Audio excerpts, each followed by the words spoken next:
दोस्तों बॉलीवुड की बहुत सारी मूवीज में आपने देखा होगा एक टीम किसी के घर पे रेड करती है और जहां पे भी वो मारती है वहां से पैसे की बरसात होने लगती है। तो आमतौर पे ये जो पैसा होता है ये गवर्नमेंट से बचाया हुआ पैसा होता है और इसे ब्लैक मनी यानी काला धन कहा जाता है। दिसंबर 2022 में ही इनकम टैक्स डिपार्टमेंट की टीम ने यूपी के महज 3 डिस्ट्रिक्ट से 1200 करोड़ की टैक्स की चोरी पकड़ी है और इससे पहले डिपार्टमेंट ने 300 करोड़ की रिकवरी महाराष्ट्र और राजस्थान से की है। ऐसी बहुत सारी रेड्स है, रिकवरीज है जिनके बारे में अगर मैं बताने लग गया तो ये वीडियो खत्म ही नहीं होगी। तो चलिए दोस्तों, आज की इस वीडियो में हम बात करने वाले हैं ब्लैक मनी के बारे में और सरकार के लिए ये ब्लैक मनी रिकवर कर पाना मुश्किल क्यों। शिक्षक घोटाले की जांच में जुटी ईडी की टीम अब तक करोड़ों रुपए जब्त कर चुकी है। क्या आप याद कर सकते हैं कि आपने ज्यादा से ज्यादा कितनी रकम की बात सुनी थी?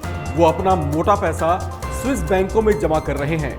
अब वो पैसा ब्लैक है या व्हाइट है उसकी तस्दीक नहीं हो पा रही। Benami properties worth 4,300 crore have been attached. Transparency in auctions. Imagine the scams of coal and spectrum.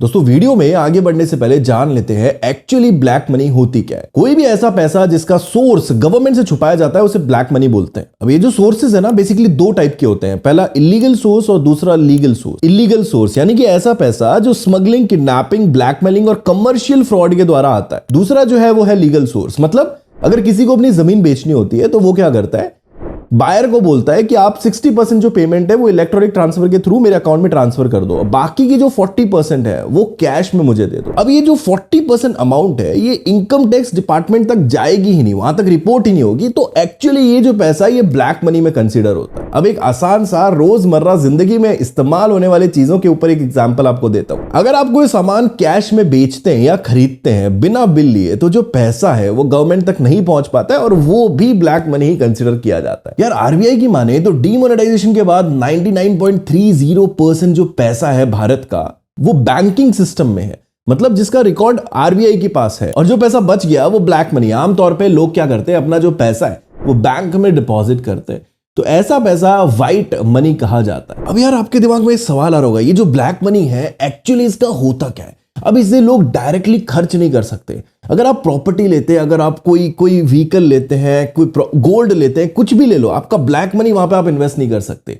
As per rule आप कुछ ही अमाउंट कैश में दे सकते हैं, बाकी अमाउंट आपको इलेक्ट्रॉनिक ट्रांसफर करना रहता है। इन दिस केस लोग क्या करते हैं, अपने ब्लैक मनी को घरों में छुपाने की कोशिश करते हैं, या क्योंकि उनसे कुछ खरीदा तो जा नहीं सकता। अब यार सरकार से ये जो पैसा छुपाया जाता है ना, इसके अलग अलग तरीके होते हैं। ये डिपेंड करता है किसके पास कितना पैसा है। फॉर एग्जाम्पल किसी के पास 20 से 30 लाख रुपए है तो वो क्या करेगा, अपने बच्चों के नाम एफडी कर सकता है, वो पैसा गोल्ड में इन्वेस्ट कर सकता है, जमीन में इन्वेस्ट कर सकता है। लेकिन क्या हो अगर किसी के पास 10 से 50 करोड़ ब्लैक मनी हो, इन दैट केस लोग क्या करते हैं कि अपना जो पैसा है उसे अंडरग्राउंड इकोनॉमी में इन्वेस्ट करते हैं। ऐसे बिजनेसेस जो इलीगल हैं लेकिन जिन पे गवर्नमेंट की नजर नहीं पहुंच पाती। और अगर यार पैसा इससे भी ज्यादा है तो पैसे के क्या होता है ना, हिस्से कर लिए जाते हैं और इस पैसे को लीगल बिजनेसेस जैसे रेस्टोरेंट्स, रियल एस्टेट्स की जो बिल बुक होती है उसमें as a cash payment show कर दिया जाता है। और ये जो प्रोसेस होता है इसको मनी लॉन्ड्रिंग कहा जाता है। इसका एग्जांपल मैंने आपको सहारा स्कैम वाली वीडियो में दिया था, अगर आपने नहीं देखी तो आप जाके चेक कर सकते हैं। यार एक ऑफिशियल डेटा की माने तो एनफोर्समेंट डिपार्टमेंट यानी ईडी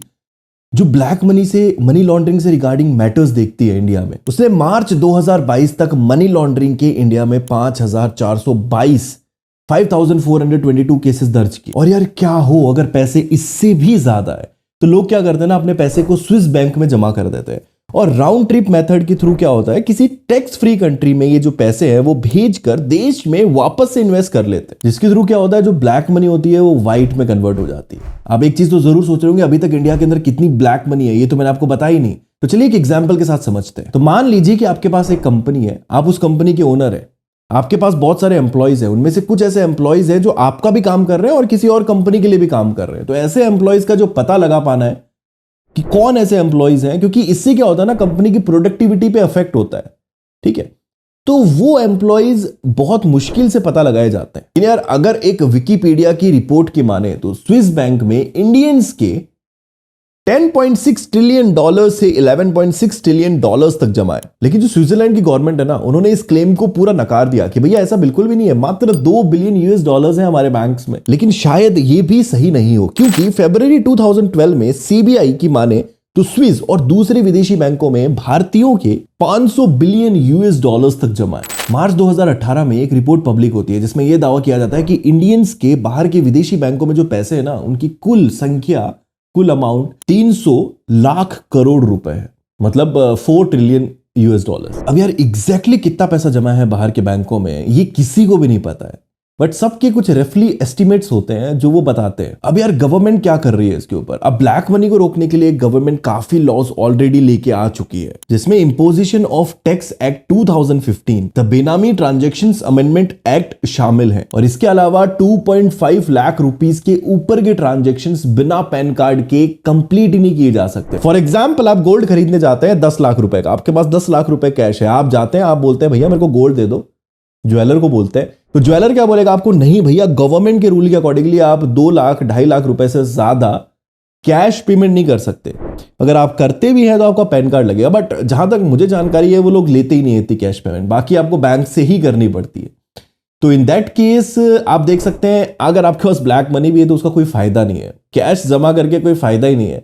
क्या कर लेंगे? क्योंकि कुछ खरीद नहीं सकते, कुछ उस पे कुछ कर नहीं सकते, तो ये मतलब वेस्ट है, व्हाट आई फील। अच्छा, हमको सिखा रिया है। दोस्तों यार, उम्मीद करता हूं इस वीडियो से आपको काफी इंफॉर्मेशन मिली होगी कि एग्जैक्टली ब्लैक मनी होता क्या है, कितना ब्लैक मनी बाहर है और क्या एस्टिमेट्स हैं, और गवर्नमेंट क्या कर रही है इस ब्लैक मनी को रोकने के लिए। तो चलिए यार, मुलाकात करेंगे और एक्साइटिंग वीडियोस के साथ। Stay tuned, keep watching and thank you so much for watching this video till the end.